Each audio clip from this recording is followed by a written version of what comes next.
So I just wanted to share some thoughts on second language acquirement, especially when it comes to English and it's reading, speaking, listening, and all that. I've been studying English for about 20 some years now. I started as an ESL back in 1998 in US, and now it's 2023, so about 25 years. Well, I didn't study it all the way, all the while. I did skip a few years, for army or just flat out slacking off from the language. But I did somehow was fortunate enough to have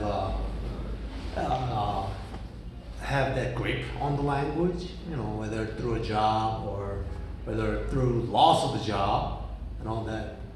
And yeah, by the time I got out of the, I was done with all the schooling in the U.S.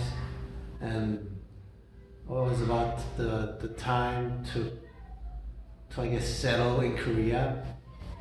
I still had that, I don't know, something wasn't fulfilled, something wasn't satisfied, or something just was missing. So I just continued to dig and dig into books. The reason I chose books was because that was the best medium that I could, I guess, use to cultivate this linguistic endeavor I wanted to do. Also, I was also going through a tough time in terms of relationship, career, and all that.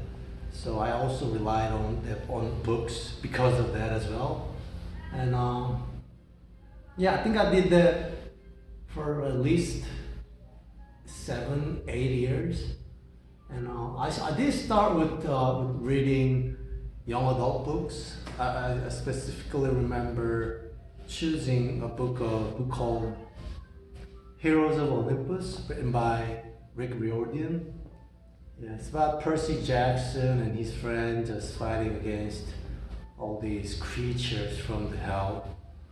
And yeah, I started from there. Now I'm at a point where I'm really enjoying Moby Dick as well. Moby Dick, with the one written by Melville.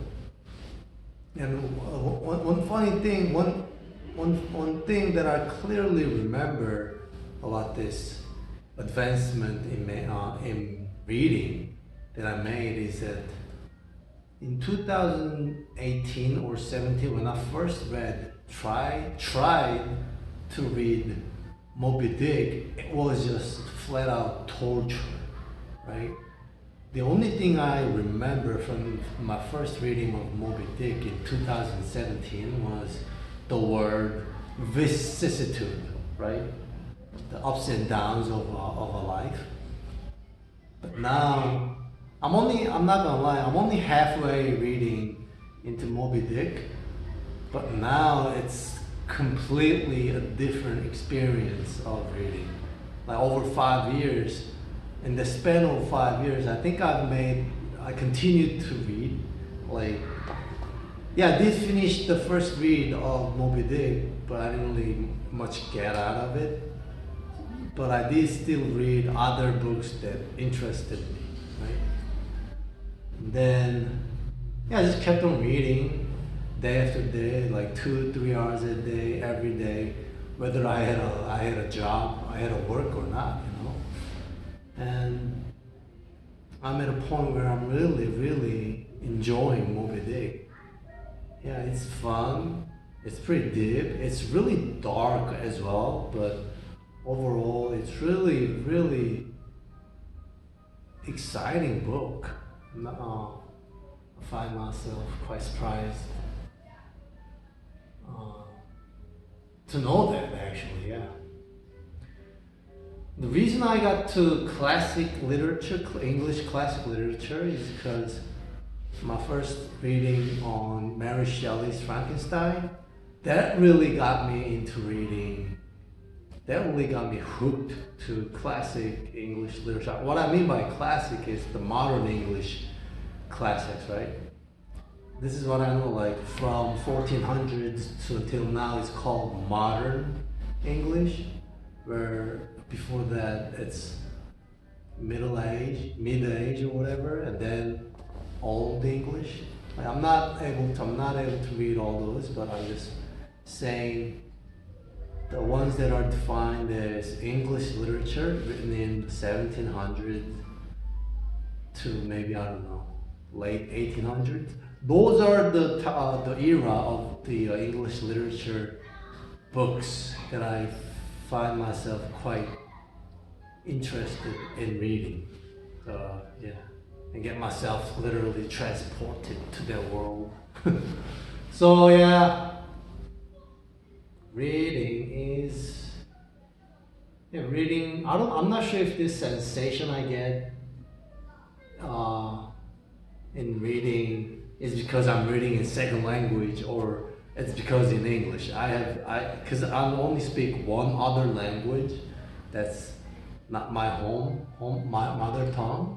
My mother language is Korean, and yeah, I can only tell by my limited experience of acquiring second language of English. So I hope someone else can tell me that this sensation you get is not from the language, but it's, I don't know what I'm trying to tell actually. What was I going for? So what I mean is that this sensation, do you think this is because it is because it's English literature, or could I have the equal sensation if I were to read French literature in days of old, like 1700s and 1600s? It's really more of the style of writing that's retained in those books that fascinates me. I don't know. It's just it's really beautifully, artistically written. Like there's an aesthetic feel to it when you really read, when you are really able to read the verses. So I don't know. I think that's what captivated me. Yeah, more than whatever the content of the book may be. It's really the aesthetic style and the arrangement of sentences that's written back in those romantic period of English, literature. That's really amped me up. So yeah, I don't know. That's my opinion on reading. And if you so I guess what I really want to say is that if you want to advance your reading, then start from whatever the book that interests you, and that book is likely to lead you into another one, and then another one, and then another one. And I don't know if you're gonna end up like me into, obsessed with classic literature, but I think you'll be able to find your taste, your niche in books. So, or not, or books may not be your calling. That should be fine. Actually, I'm not sure if I'm still trying to find if books is my calling. So that's it. Thanks for listening.